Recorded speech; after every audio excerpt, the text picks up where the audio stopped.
Hello all, వంకాయ పెరుగు పచ్చడి ఎలా చేయాలో నేర్చేసుకుందామా. ముందుగా లేతగా ఉన్న వంకాయలను తీసుకొని ఇలా చిన్నగా ఘాట్లు పెట్టుకొని దానికి ఆయిల్ పట్టించుకోవాలండి. దీన్ని స్టవ్ సిమ్లో పెట్టుకొని మంచిగా ఫ్రై చేసుకోవాలి. దీన్ని ఫ్రై అయిన తర్వాత తొక్కు తీసి చిన్న చిన్న ముక్కలుగా కట్ చేసుకోవాలి. అలాగే ఒక మిక్సీ గిన్నెలో పచ్చిమిర్చి, అల్లం, జీలకర్ర, కాస్త ఉప్పు వేసి మెత్తగా పేస్ట్ చేసుకోవాలి. అలాగే ఒక ప్యాన్లో ఆయిల్ వేసుకొని పోపు దినుసులు అలాగే ఎండుమిర్చి వేసుకొని మంచిగా ఫ్రై చేసుకోవాలి.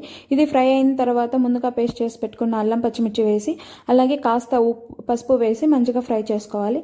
ఇది ఫ్రై అయిన తర్వాత కట్ చేసి పెట్టుకున్నటువంటి మన వంకాయ మిశ్రమాన్ని వేసుకొని మంచిగా ఫ్రై చేసుకోవాలండి. ఇది చల్లారనివ్వాలి. ఇది చల్లారేలోపు మనం ఒక బౌల్లో పెరుగు అలాగే ఉప్పు వేసుకొని మంచిగా చిలుక్కోవాలండి.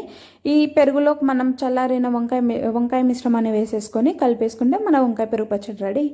ఒక్కసారి ట్రై చేయండి, సూపర్ ఉంటుంది. పైన గార్నిష్ కోసం కాస్త కొత్తిమీర వేసుకోవాలి. ప్లీజ్ సబ్స్క్రైబ్ చేసుకోండి. Thank you all.